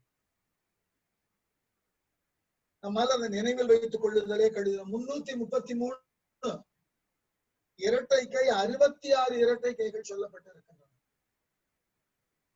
இவைகளை நினைவில் வைத்துக் கொள்ளுதலே கடினமானது. ஆனால் இங்க என்ன மற்றொரு சிக்கல், இந்த ஒற்றை கை மரபு இரட்டை கை மரபை கூத்தநூல் சொல்லியதற்கு பிறகு நாம இந்த இரண்டு கைகளை பற்றின ஒரு வரையறுத்த விளக்கத்தை பார்க்கக்கூடிய இலக்கண நூலாக திகழ்வது பஞ்சமரபுதான். கூத்தநூலுக்கும் பஞ்சமரபுக்கும் இடைப்பட்ட காலத்துல தமிழ்ல நடனம் சார்ந்த இலக்கண நூல் எழுந்ததா தெரியாது. எழுந்ததா அல்லது எழுந்து வழக்கொழிந்து போனதா தெரியாது. என்ன காரணம்? அடியார்க்கு நல்லாரும் அரும்பத உரையாசிரியரும் இருவரும் கூத்தநூலுக்கு அப்புறம் கால அடிப்படையில பஞ்சமரபை விளக்கம் தருகிறார்கள். அவர்களோடு பல நூல்களை பேரிடுகிறார்கள். பதிவானம், சயந்தம், முறுவல், அகத்தியம் என்றெல்லாம். இந்த நூல்களை பற்றின எந்த சுவடுகளும் தமிழகத்துல இன்று கிடையாது. இந்த நூல்களில் இருக்கக்கூடிய மேற்கோள்களை எடுத்து கையாளுகிறார்கள் இருக்கும். அப்படிப்பட்ட ஒரு மேற்கோள் தான் இந்த பஞ்சமரபிலே சொல்லப்பட்டிருக்கக்கூடிய மேற்கோள். ஒற்றை கையை ஆண் கை, பெண் கை, அலிக்கை, பொதுக்கை எனும் நான்கினையும் கூட்டி ஆறாக ஒற்றை கை, இரட்டை கை, ஒற்றை கை, இரட்டை கை, ஆண் கை, பெண் கை, அலிக்கை, பொதுக்கை என்கின்ற நான்கையை சேர்த்து ஆறாக ஏற்றுக்கொள்ள வேண்டும் என்று பின்னாடி வந்தவர்கள் இப்படி ஒரு இலக்கணம் சொல்லி இருக்கிறார்கள். அந்த இலக்கணம் காலப்போக்கில் எடுபடவில்லை. ஏனென்றால் பஞ்சமரபுல ஆண் கை, பெண் கை, அலிக்கை, பொதுக்கை என்று எது நோக்கில் அவர்கள் பகுத்தார்கள் என்பது இன்று வரைக்கும் ஆய்தலுக்கு உரிய ஒன்றாகவே இருந்து வருகிறது. இன்ன காரணத்தினால் இவைகள் ஆண் கை விளக்க சொல்ல முடியல. பஞ்சமரபிலேயே விளக்கம் இல்லை. ஆண் கை என்று அந்த கைகளுக்கு உண்டான வரைபடங்கள் கொடுக்கப்பட்டிருக்கின்றன. அதுபோல் பெண் கைகளுக்கும் பொது கைகளுக்கும் அலிக்கைகளுக்கும் கொடுக்கப்பட்டிருக்கின்றன. ஆனால் அவைகள் முழுமையுமாக எது குறித்து எழுதப்பட்டனன்னு தெரியல. அந்த பாகுபாடுகள் ஏன் கொடுக்கப்பட்டன, எது நோக்கில் அந்த பாகுபாடுகளை உருவாக்கினார்கள் புரியவில்லை. ஆகவே அந்த ஒற்றை கை, இரட்டை கை, ஆண் அலிக்கை, பொதுக்கை என்று நான்கையும் சேர்த்து மொத்தம் 6 விதமான கைகள் என்று இலக்கண நூலார்கள் சொல்லி இருக்கிறார்கள். அதுக்குதான் ஒரு மேற்கோள் காமிக்கிறார். மெய்பெற தெரிந்து மேலோர் ஆய்ந்த கை வனகத்தன்மை கருதும் காலை இணையா இணைக்கை, இணைக்கை என அணையும் என்ப அறிந்திஷினோரே. மொழினரும் உளர் என ஆண் கை, பெண் கை, அலிக்கை, பொதுக்கை இந்த 4ஐயும் சேர்த்து. ஆகவே இவ்வாறு விளக்கம் கொடுத்திருக்கிறார்கள். எங்க அடுத்த சிக்கல், இவர் காமிக்கக்கூடிய ஒற்றை கை என்பது 33. யாரு? அடியார்க்கு நல்லார் காட்டக்கூடிய ஒற்றை கை மரபு 33. ஆனால் இவருக்கு 2 நூற்றாண்டுகளுக்கு 200 ஆண்டுகளுக்கு முன்பு வாழ்ந்த அரும்பத உரையாசிரியர் சொல்லக்கூடிய கைகள் 28. அவ்வளவுதான். அவர் 28 ஒற்றை கைன்னு சொல்றார். ஆனால் 200 ஆண்டுகளுக்கு பின் வரக்கூடிய அடியார்க்கு நல்லார் ஒற்றை கை 33ன்னு சொல்றார். அப்ப அந்த இடைப்பட்ட காலத்துல 5 கைகள் சேர்க்கப்பட்டு இருக்கின்றன. ஒன்று அரும்பத உரையாசிரியர் காலத்துல இந்த 28 கைகள் போதுமானதாக இருந்திருக்கலாம் என்ற முடிவுக்கு வந்திருக்கலாம். உரையாசிரியர்கள் எது குறித்து எதை விளக்குகிறார்கள் நம்மால ஓரளவு யூகிக்க முடியுமே ஒழிய இதனால் இது என்றெல்லாம் விளக்க முடியறது. ஆகவே இவர் சொல்லக்கூடிய ஒற்றை கை, இந்த ஒற்றை கைக்கு இப்ப இவர் கையாளக்கூடிய பெயர்கள் எல்லாம் பாத்தீங்கன்னா சுத்தானந்த பிரகாசிகையிலிருந்து எடுக்கப்பட்டதுனால பல சொற்கள் வட சொல்லு மாதிரியேதான் போகும். இப்ப எங்க ஆரம்பம் சிக்கல், இவைகள் எல்லாம் தமிழ்ல இருந்து வடமொழிக்கு போயினவா இல்ல வடமொழியிலிருந்து தமிழ்ல எடுத்தாளப்பட்டனவா, இதுதான் சிக்கல்.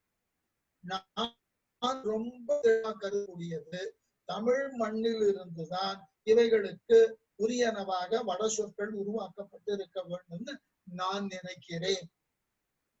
இது முழுக்க முழுக்க என் கருத்து. ஏற்கனவே இது பற்றின விளக்கம் உங்களிடம் ஒரு முறை பேசி இருக்கிறேன். என்னுடைய பெரும் பேராசிரியர் இ. சுந்தரமூர்த்தி அவர்கள் இவைகள் எல்லாம் தமிழ் சொற்கள் என்பதில் எனக்கும் தெளிவு இருக்கிறது. இவைகளுக்கு உண்டான சொல் அடைவுகளை கொண்டு மூல வேர்ச்சொல்லை ஆய்ந்து ஏன் நீங்கள் நூல் எழுதக்கூடாதுன்னு கேட்டார். அதுக்குள்ள இறங்கினா வாழ்க்கையில வேற எதையும் பார்க்க முடியும். லெக்சிகோகிராபி மாதிரி ஒரு கடுமையான தண்டனை மொழியியல் துறையில வேற எதுவுமே கிடையாது. அதுதான் இங்க சிக்கல். ஆகவே இவர் சொல்லக்கூடிய அந்த ஒற்றை கைகள் 33 என்னன்னா பதாகை, திரிபதாகை, கத்தரிகை, தூபம், அராளம், இளம்பிறை, சுகதுண்டம், முட்டி, கடகம், சூஷி, பதுமகோசிகம், காங்கூலம், கபித்தம், நிற்பிடி, குடங்கை, அலாபத்திரம், பிரமரம், தாம்பரசூடம், பிசாசம், முகுளம், பிண்டி, தெரிநிலை, நெய்நிலை, உன்னம், மண்டலம், சதுரம், மாந்தலை, சங்கு, வண்டு, இலதை, கபோதம், மகரமுகம், வலம்புரி சொல்லிட்டு நூற்பாவை கீழே கொடுத்துட்டார். இந்த படிச்ச பெயரை கொஞ்சம் கவனிச்சு பாருங்க, வேடிக்கை. பெரும்பாலான சொற்கள் தமிழ் சொற்கள். இதுதான் ஆச்சரியம். இதுல சொல்லப்பட்டு இருக்கக்கூடிய சில சொற்கள் நாட்டிய சாஸ்திரத்தில் இல்லை. மன்னிக்கணும், சில கைகளே இல்லை. எப்படி ஆராய்ச்சி செய்ய வேண்டும்னு கேட்டா, நாட்டிய சாஸ்திரத்துல சொல்லப்பட்டு இருக்கக்கூடிய கைகள், இந்த சுத்தானந்த பிரகாசிகையில சுட்டப்பட்டு இருக்கக்கூடிய கைகள், இந்த கைகள் ஒரு தன்மைத்தாக இருந்து வெவ்வேறு பெயர் பெறுவன. இப்படி ஒரு பட்டியல் தயார் பண்ணணும். செய்யக்கூடிய செயல்முறையினால ஒரு தன்மைத்தாக இருந்து அவைகள் இருவேறு விதமான பெயர்களை பெற்றிருக்கலாம். இது ஏன்னு கால ஆராய்ச்சி பண்ணணும். இந்த மாதிரி ஒன்றினுக்கு எதற்கு இருவேறுபட்ட நாட்டிய சாஸ்திரம் ஒரு பேர்ல வழங்குகிறது, பின்னர் வந்த தமிழ் நடன நூல்கள் வேறு பெயரில் ஏன் வழங்குகின்றன? அதே போல நாட்டிய சாஸ்திரத்தில் சொல்லப்படாத கை செய்கைகள் பின்னாளில் சுத்தானந்த பிரகாசிகையிலோ அதற்கு முன்பு தோன்றிய பஞ்சமரபிலோ எதற்காக இணைக்கப்பட்டது? இதெல்லாம் வரலாற்று பூர்வமாக ஆய்தற்கு உரிய ஒன்று. இத பெரிய அளவில் ஆராய்ச்சி பண்ணணும்னா கை செய்கைகளை இன்னைக்கு உலகளாவிய நிலையில ஒரு துறை வளர்ந்து இருக்கிறது. அந்த துறையை பற்றின ஒரு அறிமுக அறிவு நமக்கு இருந்தா இந்த ஒற்றை கைகளை பற்றி மிக விரிவாக ஆராய்ச்சி செய்யலாம். அதுக்கு பேர் சீமியாட்டிக்ஸ்னு பேர். சைகைகளை பற்றின உலகளாவிய சிந்தனைகளை உள்தாங்கிய ஓர் துறை. இந்த துறையில இந்த சீமியாட்டிக்ஸ வெறும் நடன குறியீடுகளுக்கு மட்டும் அவர்கள் பயன்படுத்துவதில்லை. சீமியாட்டிக் அண்ட் லாங்குவேஜ் இருக்கு. மொழியே ஒரு குறியீடு என்றுதான் அவர்கள் பார்க்கிறார். மொழியில் சொல்லப்பட்டவை எல்லாம் குறியீடுகள் தான். அந்த குறியீடுகள் அந்த வட்டாரத்தை சார்ந்தவர்களுக்கு உரியதாக இருப்பதினால் அது அந்த வட்டார மொழியாக மாறுகிறது. ஆனால் இதை உலகளாவிய நிலையில பார்த்தா எந்த மொழியுமே இல்லாமல் சைகையை கொண்டே நாம் உலகம் முழுவதும் இயல்பாக சுற்றி வர முடியும்.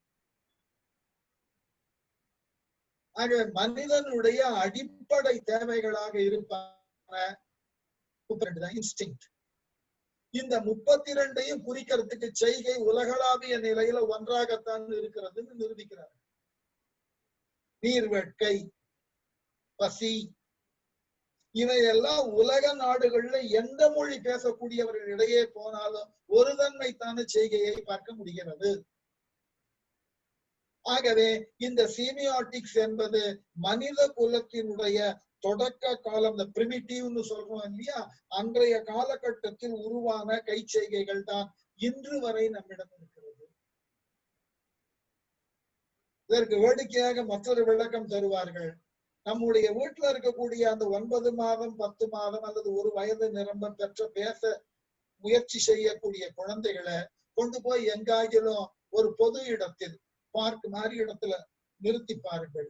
அதே வயதொத்த மற்றொரு குழந்தை இருக்கட்டும், இந்த 2 குழந்தைகளும் ஒலியை எழுப்பி கை செய்களின் மூலமாக மிக வேகமாக தங்கள் உணர்வினை பரிமாறிக்கொள்ளும். மிக வேகமாக.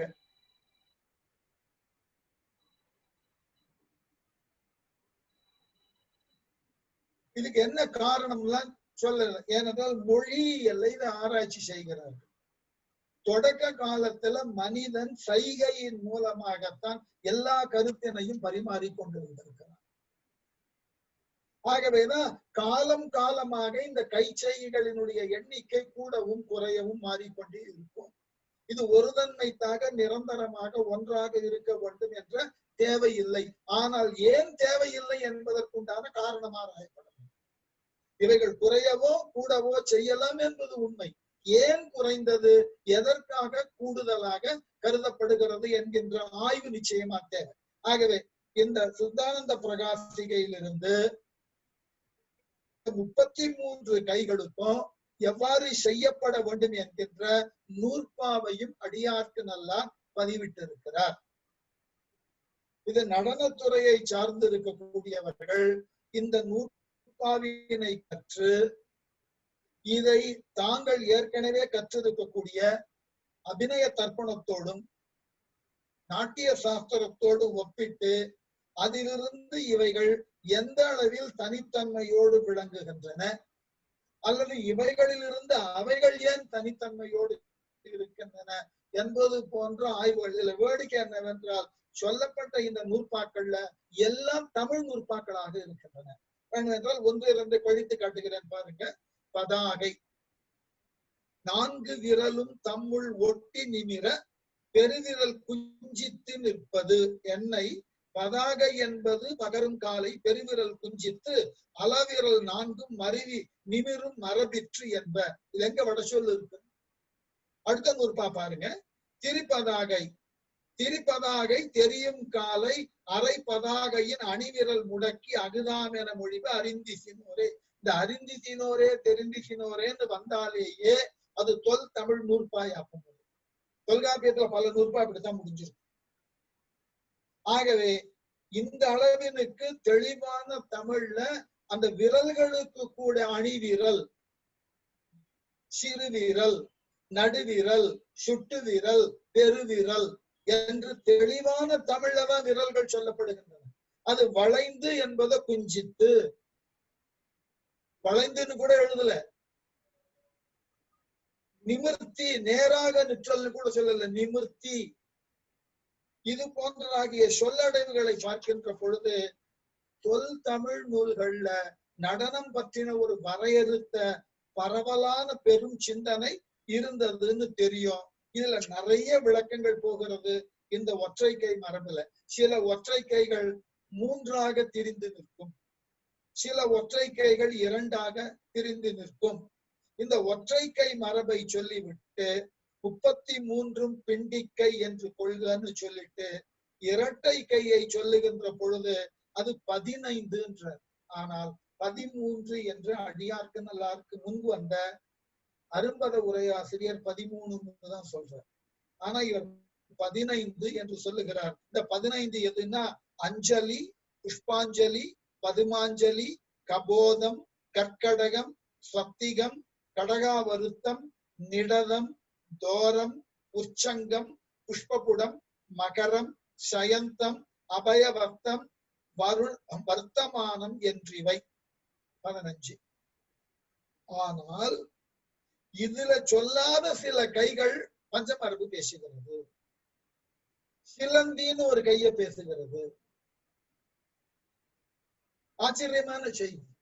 தமிழ் மரபிலேயே இருக்கக்கூடிய நூல்கள்ல சில நூல்கள் கைகளை புதியதாக இணைத்து சொல்லுகின்றன. ஆராய்ச்சி பண்ணணும். இவைகள் மேம்போக்காக வெறும் செய்திகளாக தெரிந்து கொண்டு போகுதல் ஒரு அழகு. என்ன காரணம்னா, நம்முடைய தொல் இலக்கிய ஆசான்கள் இது பற்றின சிந்தனைகளை கொண்டு தங்கள் இலக்கியங்களை உருவாக்கி இருக்கிறார்கள். பெருமைக்கான விஷயம்தான். ஆனால் அவர்களால் சொல்லப்பட்டு இருக்கக்கூடிய இந்த செய்திகளினுடைய நம்பகத்தன்மையும் தேவையும் எந்த அளவில் இருந்தன என்பதை ஆராய்ச்சி பண்ணி பார்க்கணும். இந்த 2 கைகளாக சொல்லக்கூடிய 15 இணை கைகளுக்கும் உரிய நூற்பாக்களை கொடுத்திருக்கிறார். ஆகவே அந்த பிண்டியும் பிணையலும் சொல்லி முடிச்சாச்சு. அடுத்தது எழில் கை. எழில் கை தொழில் கை. எழில் கை என்பது அழகு பெற காட்டும் கை. தொழில் கை என்பது தொழில் பெற என்பவர் ஒரு கருத்தினை விளக்குவதற்காக காட்டக்கூடிய கை தொழில் கை. அதாவது நிறுத்த ஹஸ்தம், அழகுக்காக கிரேஸ்ஃபுல் மூமெண்ட்டுக்கு செய்யறது. மற்றொன்று பொருள் கை. எடுத்துக்கொண்ட பாடலை பாடகர் பாட அந்த பாடு பொருளை உள்வாங்கிக் கொண்டு அதற்கு உண்டான கை செய்கைகளை செய்தல் பொருட்கை. பொருட்கை என்பது பொருளுற காட்டும் கை. அதுல அழகான ஒரு நூற்பா எழுதினார். அதுதான் எல்லோருக்கும் ஆச்சரியம். அவைதாம் எழிற்கை அழகே, தொழிற்கை தொழிலே, பொருட்கை கவியின் பொருளாகும். இதை யாருமே யோசிக்கல. பொருட்கை என்பது கவியின் பொருளாகும் என்று எந்த ஒரு இலக்கண நூல் ஆசிரியர்களும் யோசிக்கல. இந்த அடியார்க்கு நல்லா தவிர அவருக்கு முன்னாடி இதற்கு ஒரு நூற்பா வேற இருந்திருக்கு.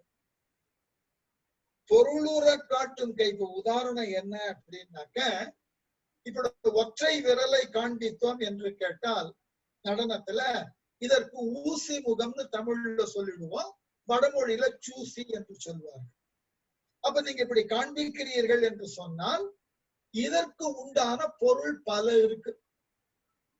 விநியோகம் என்ற பகுதியில இந்த சூசிக்கு சொல்லப்படக்கூடிய விநியோகங்கள் பல. ஆனால் இந்த விரலை நீங்கள் காட்டுவதற்கு ஏதுவாக நீங்கள் என்ன பாட்டை படித்திருக்கிறீர்களோ அந்த பாடலாசிரியர் இந்த ஒற்றை விரலின் மூலமாக என்ன பொருளை சுட்ட வருகிறார்னு தெரிஞ்சிருக்கும். ஒன்று என்று சொல்லுகிறாரா, இல்லை நீ ஜாக்கிரதை என்று மிரட்டுகிறாரா, இல்ல உலகம் என்ற ஒன்றை சொல்லுகிறாரா, அல்லது பெருமாள் தாங்கின சக்கரம் என்று சொல்லுகிறாரா? நிறைய விநியோகம் இருக்கு. அந்த இடத்துல கவிஞன் எது குறித்து அதனை கையாளுகிறான் அது தெரியணும். அதுதான் கவியின் அது குறிப்பினை உணர்ந்து கொண்டு கையினை பிடிக்கிறது. அப்பதான் நாம என்ன செய்வோம், அதற்கு ஏற்றாற் போல் கையை மாற்றி வச்சுப்போம். சூசி என்பது இப்படி காட்டுவதாக இருக்கும். ஆனால் இது பெருமாளின் அது கையில் உள்ள சக்கரம் என்ற போது கையை தோளுக்கு பக்கத்துல கொண்டு போகும். ஆகவேதான் இதற்கு பெயர் என்றால் கவியின் பொருளாகும். கவி எது குறித்து அந்த ஒற்றை கையை செய்தற்கு முன் வருகிறானோ, அதனால் அவன் எதை உணர்த்த முன் வருகிறானோ அதற்கு ஏற்றாற் போல் கையை அந்தந்த இடத்துல வச்சு காமிக்க. அதுதான் முக்கியம். நீ ஜாக்கிரதையா இருந்தா சூசி எப்படி கீழே பிடிச்சு வைக்கணும். இல்ல நீதான் என்று ஒருவரை குற்றம் சொல்லுகின்ற பொழுது நெஞ்சுக்கு நேரா வைக்கணும். ஆகிய ஒருத்தனை வான்னு கூப்பிடும் போது இங்க வா இப்படி கூப்பிடலாம், சூசியை காண்பித்து. எது குறித்து கவிஞன் அந்த சூசியின் மூலமாக விளக்கம் தருகிறானோ அதற்கு ஏற்றாற் போல் அந்த கையின் அது முத்திரையை பிரயோகிக்க வேண்டும். வெறும் கையை பிடிக்கிறது மட்டும் கம்யூனிகேஷன் ஆயிடாதுன்றார் அடியார்க்கு. நல்ல ஒவ்வொரு கைகளுக்கும் விநியோகங்கள் இருக்கின்றன. அந்த விநியோகங்களுக்கு ஏற்றாற் போல் கையினை காட்டுவதனாலேயே கம்யூனிகேஷன் கம்ப்ளீட் ஆகிறது இல்லை. அந்த விநியோகத்திற்கு உரிய கையை நீங்கள் காட்டுகின்ற பொழுது கவிஞன் எது குறித்து அந்த கையை காட்டுவதற்கு வாய்ப்பு கொடுக்கிறானோ அதற்கு ஏற்றாற் போல் கையை இயக்கி காட்டணும். ஆகவேதான் விளக்கம் கொடுத்தார். அது கவியின் பொருளாகும். பாடலாசிரியன் எது குறித்து விளக்க வருகிறானோ அதற்கு ஏற்றாற் போல் நீங்கள் விளக்கம். ஆகவே அடுத்த வார்த்தை கொண்ட வகை அறிந்து கூத்து வரு காலை. கொண்ட வகை அறிதல் என்பது பிண்டியும் பிணையலும் புறக்கூத்திற்குரிய கைகள் என்றும். என்ன அழகான பாகுபாடு! ஒற்றை கையும் இரட்டை கையும் புறக்கூத்திற்குரிய கைகள் என்றும், எழிற்கையும் தொழிற்கையும் அகக்கூத்திற்குரிய கையும் என்று அறிதல். கொஞ்சம் குழப்பற மாதிரி இருக்கும். ஒற்றை இரட்டை கையும் நீங்கள் புறக்கூத்தை நடத்துகின்ற பொழுது புறக்கூத்துல நீங்கள் ஆடக்கூடிய ஆட்டம் என்ன? 11 ஆடல். அந்த ஆடலுக்கு உண்டான உறுப்புகள் உண்டு. கதை பகுதி. தனியாக ஆடக்கூடிய ஆடல் என்ன? பெருநடை, சாரி, பிரமரம். இவைகள்ல பெரும்பாலும் பொருள் தன்மை புலப்படாது. ஆகவே ஒற்றை கையும் இரட்டை கையும் பயன்படுத்தினால் போதும். ஆனால் அகக்கூத்து என்று சொல்லக்கூடிய பாடு பொருளை காண்பவரோடு தொடர்பு படுத்தக்கூடிய நிலையில் அபிநயம் செய்கின்ற பொழுது எழில் கையும் தொழில் கையும் அகக்கூத்திலே மிக அழகாக செய்தல். ஆகவே கூத்துக்களின் அது வரவு நிகழும் இடத்து இவ்வாறு நீங்கள் பகுத்து செய்ய வேண்டும். அடுத்தது கூடை செய்தகை வாரத்து கலைகள். அது 4 ஒரு சீரா படிக்கணும். அடுத்த வகுப்பில் தொடருவோம். நன்றி.